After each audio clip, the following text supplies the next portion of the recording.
You just realized your business needed to hire someone yesterday. How can you find amazing candidates fast? Easy. Just use Indeed. Stop struggling to get your job post seen on other job sites. With Indeed sponsored jobs, your post jumps to the top of the page for your relevant candidates, so you can reach the people you want faster. According to Indeed data, sponsored jobs posted directly on Indeed have 45% more applications than non-sponsored jobs. Don't wait any longer. Speed up your hiring right now with Indeed. And listeners of this show will get a $75 sponsored job credit to get your jobs more visibility at Indeed.com/kidsandfamily. Just go to Indeed.com/kidsandfamily right now and support our show by saying you heard about Indeed on this podcast. Terms and conditions apply. Hiring? Indeed is all you need. Pet Life Radio. This is Pet Life Radio. Let's talk pets. Cat lovers and feline friends, it's time for Adele Park's Quirky Catnips. Today on Quirky Catnips, we're airing a chapter of Quirky Cat Goes Splat by Adele Park. This frightfully funny tale is narrated by the ever-so-snarky Skitters the cat. Find out what happens when Skitters goes cattywampus for a kitten named Harriet. Tune in each week to hear a new chapter of Quirky Cat Goes Splat, only on Pet Life Radio. Meow Kitties! Audio Recording St. George presents Quirky Cat Goes Splat. Written, produced, and edited by Adele Park. Narrated by a full cast. Splat! Meow, bitches. Twisted Tales by Skitters the Cat. Part 9. The cats in Navel are so drearily domesticated, they may as well be dogs. I'm in town quite frequently, as my humans have grown accustomed to having me load myself into whatever mode of transportation is being used for the day. I like to make the rounds in Navel, though the felines I run into are hopelessly humdrum. As a result, most of my friends are dogs. You'd think big dogs would intimidate a relatively small animal like a cat, but in my experience, just the opposite is true. Little dogs, on the other hand, would tear a strip of flesh off me in a heartbeat if they weren't so dumb. Most of their energy is spent spastically barking and running around in circles. If these yappy bitches would take a breath already, they might actually score a bite or two. My best friend in Navel is named Grundle. He's a big, lumbering Rottweiler with droopy jowls overrunning with thick, gooey spittle. He came to my rescue during an outing in Central Park in which a duo of angry Shih Tzus were trying to turn my tail into a rawhide chew toy. Grundle bounded over, not so much from a desire to save my ass, but to lick it. We've been pals ever since. For a while, I had a thing for a Siamese residing in a fake Cape Cod on Petal Street. Like the house she was living in, this fickle feline was out of place in a town like Navel. Our relationship was so inauthentic, I don't think she even noticed when Grundle started paying more attention to her than I did. Things were different with Harriet. From the moment I saw Harriet shaking her tangy orange booty around Legacy Grove, I was a romantic goner. Love at first sight isn't all it's cracked up to be. It slams you upside the head and turns your brain into silly putty. Harriet sets off a case of jitters that has me thinking, you've got to be kidding me. Apparently, I resort to bad puns when in the throes of love. Scotty Sphincter probably doesn't think he has anything in common with a creature like me, but he obviously drank the same love potion I did. I may say a few foolish things or even behave clumsily when I'm around Harriet, but Scotty is completely off the reservation. That's saying a lot for a man who literally sings the praises of morning bowel movements. Chapter 9. Scotty Sphincter. How's this for irony? I just bought a goddamn Jeep from Drew Compton to give to his illegitimate son, Brandon. Stephen Finch, my wake and bake assistant, convinced me I needed to lay down a respectable amount of cash in order to get to Drew. I'm so strapped now, I had to siphon money from Brandon's college savings account to pay for it. Given Brandon's lack of interest in academics, he'd no doubt approve of my decision, especially when he lays eyes on this Jeep. We got it fully loaded, white person pimped from top to bottom. Stephen, of course, was the one who finagled the deal. Drew doesn't know I'm back in Hartford living in the McMansion. Neither does our son, Brandon. That's another thing I'm sweating these days. The bottom is falling out of the housing market, and I've got a gaudy nightmare worth more than $1 million. My ex-wife was in such a hurry to liquidate, she failed to do even simple upkeep. The house itself is solid, but it sat empty for so many months it needs a lot of work. That's not really my area of expertise, so I'm doling out even more to have the place repaired and repainted. Adding insult to injury, Stephen is my new roomie. I don't let him blow bong hits in the house, so he's turned the pool shed into a stoner man cave. The tour is going all right, but we're obscenely over budget. Like my bandmates, Gaseous Iglesias and Slick Von Schlapp, I consider myself to be a holistic specialist, the emphasis being on whole. We've never half-assed anything. Not medical school, not our surgery practices, and certainly not our music. We headline both nights of Rectal Fest, putting on a rip-roaring, special effects, scream bonanza for both shows. There is no way we would ever serve sludgy, leftover tunes during the second night of Rectal Fest. If anything, we strive to out-yodel the previous night's performance. This means 2 different stages, 2 different acts, and countless costume changes. Everything we do costs a fortune. For example, we have an animation expert on the payroll just for the sake of one tune, Mudflap Boogie. Our tech created a 3D simulated model of a plus-size rear end which floats over the audience during the song. Towards the end, the big brown pucker attached to this graphic image lets out a crisp oinker of a fart. It is truly disgusting. Our fans love it. Prior to the release of our 4th album, Love and Life on Uranus, we really had to work to fill our time on stage. We'd do lots of headbanging solos, eating up the clock so our fans wouldn't notice we only had 3 CDs worth of original tunes spread over a 2-night gig. Sometimes we'd test new songs, although that didn't always work out so well. I tried to Taylor Swift Colette with a song called Inappropriate Yearnings, which detailed her pornographic, pedophilia-tainted tendencies. I have to give fans of the rectal surgeons a little credit here. Yes, they were completely repulsed, but not in a good way. When it comes to children, even these people have higher standards than Colette. Gaseous, Slick, and myself are what you call accidental rock stars. Med school was so fucking serious. We needed somewhere to put all that relentless stress. Our songs detailed fairly ordinary stuff, at least in terms of surgical practices dealing with the colon. We made things sound so deliciously icky, people couldn't resist it. Even today, we really do appeal to people's lowest sense of humor. Bottom dwellers, if you will. In real life, I'm able to keep a fairly low profile.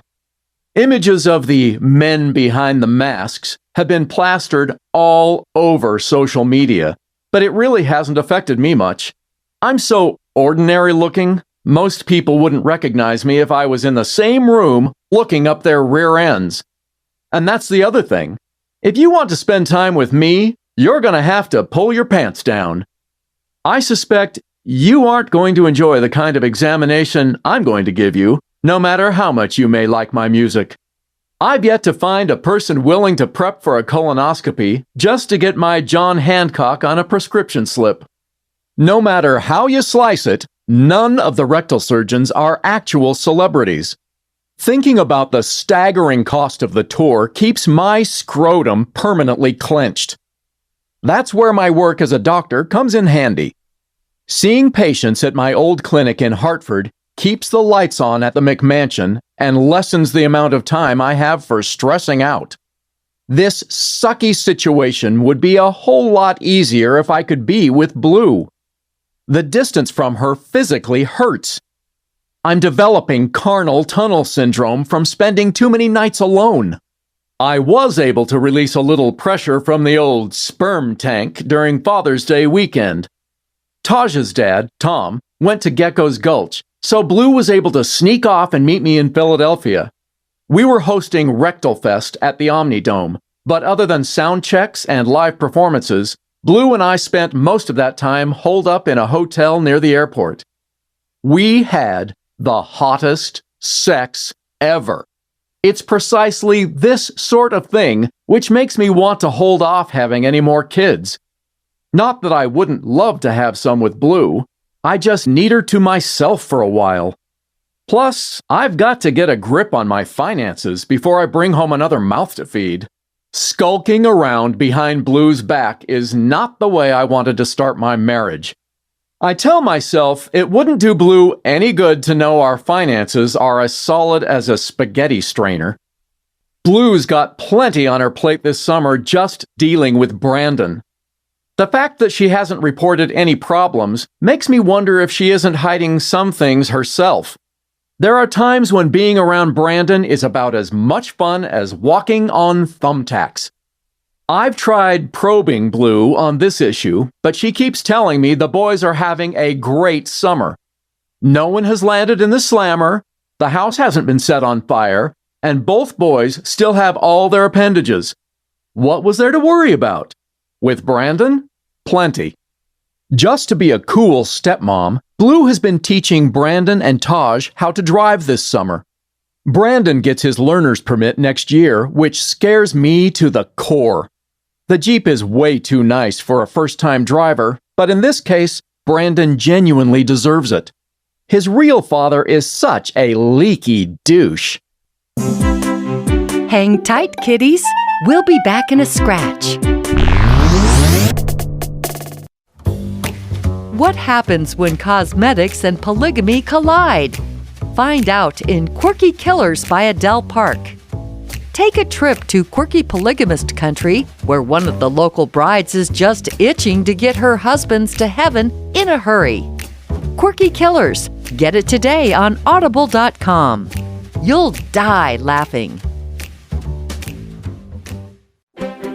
You know the expression, cats have 9 lives. Well, what if you can give them one more? The Give Them 10 movement is on a mission to help give cats an extra life.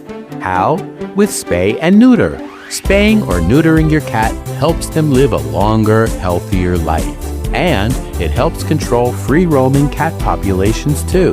Learn more about the benefits of spay and neuter and meet Scooter, the neutered cat, at GiveThem10.org. That's GiveThem10.org. Let's talk pets. Let's talk pets On Pet Life Radio. Pet Life Radio. PetLifeRadio.com. We now return to more of Quirky Cat Goes Splat by Adele Park on Pet Life Radio. Stephen took his time buying the Jeep, stringing Drew along with high-grade pharmaceuticals. I knew he'd ask for them. At my behest, Stephen kept his organics, like pot and peyote, to himself. I don't understand these drugs. Their unpredictability makes me nervous. Best to stick with what I know. I made sure Drew got every top-of-the-line goodie he wanted. Stephen's job was to get a read on Drew's motives. I wanted to know if Drew was interested in meeting Brandon, or if he just wanted to stroke his own ego by going on celebrity cougars. By the time the deal on the Jeep closed, Stephen and Drew were already at the "I love you, man" stage of their relationship. When I was in med school, I experimented with practically every pharmaceutical ever made. Most of it was professional curiosity, a passion I shared with Gaseous Iglesias and Slickbon Schlapp. We were very scientific about our approach to all this drug dabbling, dutifully monitoring heart rate, blood pressure, and side effects. Mostly what we got from all this was a lot of embarrassing overshares and diamond-hard stools. That and the knowledge of what the good stuff actually is. Most pill junkies are shockingly ill-informed about what it takes to get truly sozzled. Today, a lot of my practice involves shoveling out the coal holes of such unenlightened druggies. You cannot believe the kind of granite-hard gunk I've drilled out from the business end of these people. Thanks to such nuggers, I've never had to warn my kids about pills. What I've done instead is show them photos from work, pretending I'm doing it for the ew factor, knowing how much my kids like super gross stuff. Even my ex-wife, Colette, won't touch pills. You just realized your business needed to hire someone yesterday. How can you find amazing candidates fast? Easy. Just use Indeed. Stop struggling to get your job post seen on other job sites. With Indeed sponsored jobs, your post jumps to the top of the page for your relevant candidates, so you can reach the people you want faster. According to Indeed data, sponsored jobs posted directly on Indeed have 45% more applications than non-sponsored jobs. Don't wait any longer. Speed up your hiring right now with Indeed. And listeners of this show will get a $75 sponsored job credit to get your jobs more visibility at Indeed.com/kidsandfamily. Just go to Indeed.com/kidsandfamily right now and support our show by saying you heard about Indeed on this podcast. Terms and conditions apply. Hiring? Indeed is all you need. This makes her behavior all the more disturbing, given that she's of supposed sound mind when she pulls these tacky, underage sex stunts. One thing that is going my way is the fact that they've run into funding problems for celebrity cougars. They're on hiatus from shooting while the producers scramble for money. Colette managed to make it onto the pilot show, parading around Hunter Radozovich, the teenager she was bawling from Brandon's old high school. He's an adult now, so there's little chance Colette will ever face charges for sexual abuse. These two carried on for a year after I split with Colette. I've heard through the grapevine that Hunter has decided he doesn't need a mommy anymore and is now bopping squiddles with college co-eds. They faked the whole scene they shot for Celebrity Cougars. What worries me is having those appalling porn pics of Colette resurface in the public arena. She's got Hunter's lacrosse stick heading straight up her wang.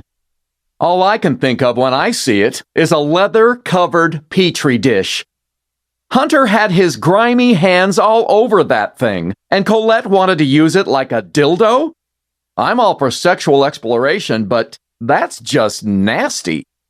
I'm not sure when Colette developed a taste for young blood. Colette and Drew Compton were high school heartthrobs, stereotypically good-looking all-Americans. Everyone, including Colette, thought they were destined for each other.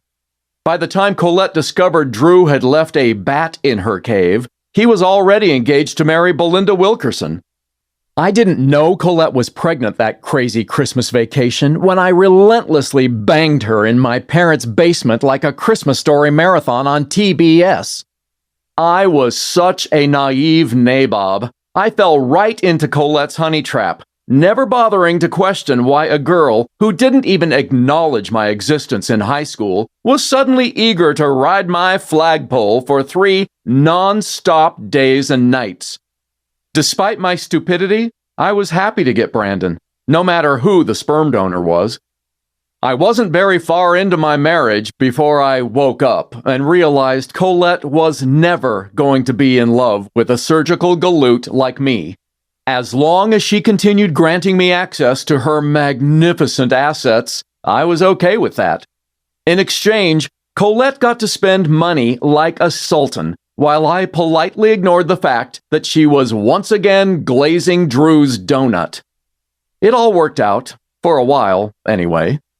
Then Colette decided to do that snatchy thing with Hunter's scuzzy lacrosse stick. Colette thinks Celebrity Cougars is her best chance to be relevant again. This situation is so pathetic. Her only ace is to delegitimize me as Brandon's father. Nice. Drew Compton isn't an obvious asshole. Rather than claiming Colette as his trophy wife, Drew made the curious decision to pursue Belinda Wilkerson, a studious and mild-mannered girl he met during the one semester he went to college. Drew's higher education ended when a Samoan linebacker topped a dog pile he was under, causing his fibula to snap like a number 2 pencil. Belinda stayed in school, eventually becoming a surgical nurse. Drew and Belinda held off having children during the early years of their marriage. Drew went to work selling cars, moving around from one dealership to the next. Somehow, Drew was able to hang on to his hair as well as his athletic body type. Women have the most influence when it comes to buying cars, a fact that Drew exploits with amazing expertise. As a result, Drew has managed to make a decent amount of money. It's not enough to attract the likes of Colette, however. She's grown accustomed to a rectal surgeon-size bank account. I think Colette was in love with the teenage version of Drew. And while Drew never really grew up, he did get older, which is why Colette seems to have lost her infatuation with him.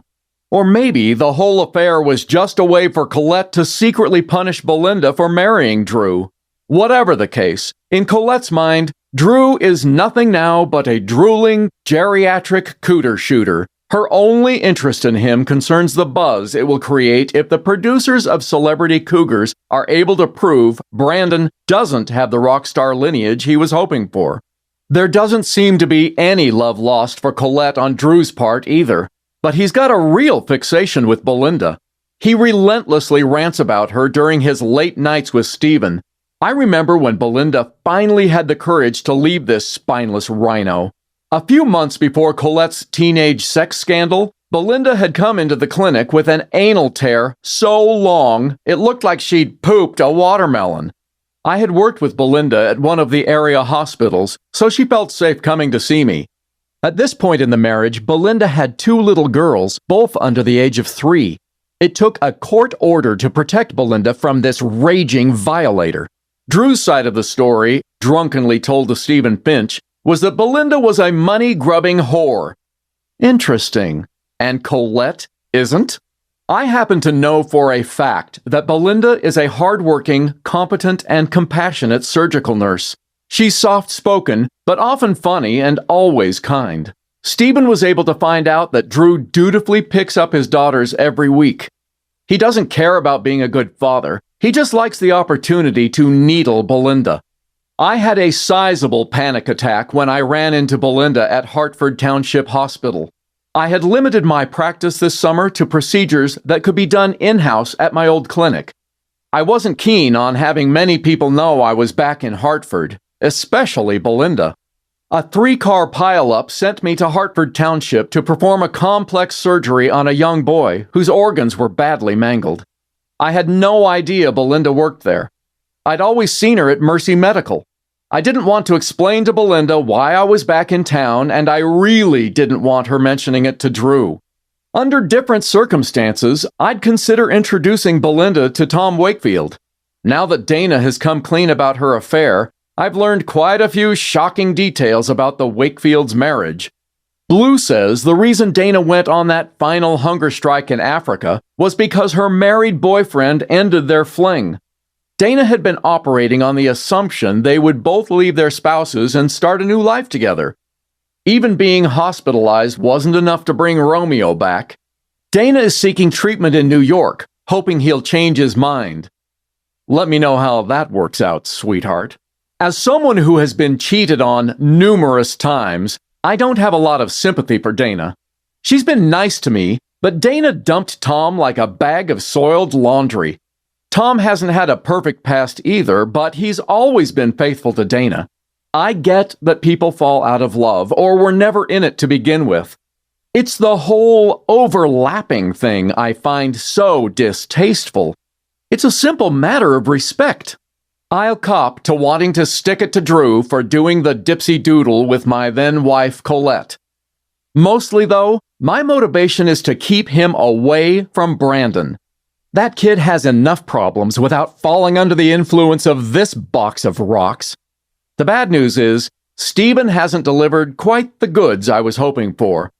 The good news is, he had a better idea, one that involved Nancy Neptune. The plan is to have Nancy zip in here, get Drew blitzed, and encourage him to brag about how he's going to be the next big reality TV star. Just because Colette landed on Celebrity Cougars doesn't mean they'll hire this lunkhead. He needs an audition tape. If we can get this hoser to spew a bunch of crazy stuff on video, maybe the court will recognize Drew isn't fit to care for a gerbil, let alone a temperamental teenage boy. I have no doubt Nancy will oblige. She seems to be game for anything that dances on the edge of bad behavior. Plus, I'm willing to cough up backstage passes to the Rectal Fest Splashdown in New York City for Nancy to give away on the radio. It seemed like a win-win situation for everyone but that ass-muncher Drew Compton. Stephen has been trying to bag Nancy for years. Now that I'm married to Blue and Stephen is single, maybe she'll be open to the idea. It makes no difference to me, but it would cause Blue, on the other hand, to have a 5-star freakout. Hopefully, she'll never know. What happens when cats and ghosts collide?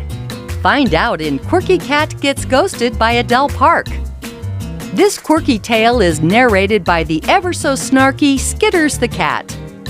Skitters finds himself in the most unfortunate position of having to help his nemesis, Blue McKenna, go to heaven, hell, or somewhere other than where he is.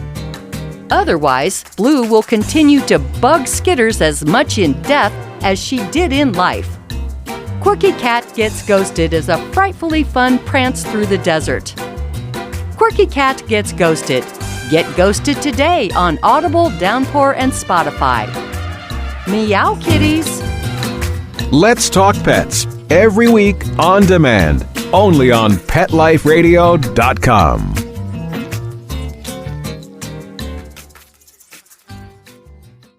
You just realized your business needed to hire someone yesterday. How can you find amazing candidates fast? Easy. Just use Indeed. Stop struggling to get your job post seen on other job sites.